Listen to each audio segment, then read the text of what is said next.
Hello friends, இன்றைக்கி நம்ம வந்து கேரட் மில்க் ஷேக் எப்படி செய்கிறதுன்னு பார்க்க போகிறோம்.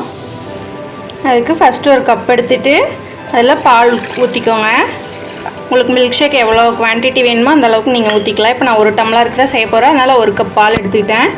கூடவே நம்ம கேரட்டை வந்து இந்த மாதிரி கட் பண்ணிவிட்டு சின்ன சின்னதாக கட் பண்ணிவிட்டு இந்த பாலோடு சேர்த்துருங்க. இப்போ வந்து அடுப்பில் வச்சுட்டு மீடியம் ஃப்ளேமில் வந்து இதை வந்து அப்படியே பாயில் ஆக விடுங்க. நமக்கு அந்த பாலோட அந்த கேரட் சேர்ந்து வந்து வேகும்போது அந்த கேரட்டோட சத்து ஃபுல்லாக நமக்கு வந்து பாலில் இறங்கி மில்க் ஷேக் செய்யும்போது சூப்பராக இருக்கும். ஒரு 10 மினிட்ஸ் அப்படியே மீடியம் ஃப்ளேமில் வேக வைங்க.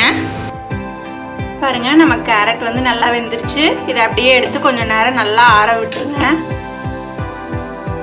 பால் நல்லா ஆறுனதுக்கப்புறம் கேரட் நல்லா ஆறுனதுக்கப்புறமா மிக்ஸி ஜாரில் போட்டுக்கோங்க. கூடவே 10 பாதாம் எடுத்துக்கோங்க, ஊற வச்சு தோல் உரித்து சேர்த்துக்கோங்க. அப்புறமா சர்க்கரை தேவையான அளவு ஆட் பண்ணிக்கோங்க.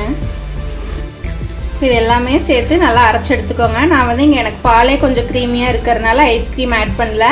உங்களுக்கு ஐஸ்கிரீம் வேணும் அப்படின்னா நீங்கள் வெனிலா ஐஸ்கிரீம் ஆட் பண்ணி இதோட சேர்த்து அடித்து எடுத்துக்கலாம்.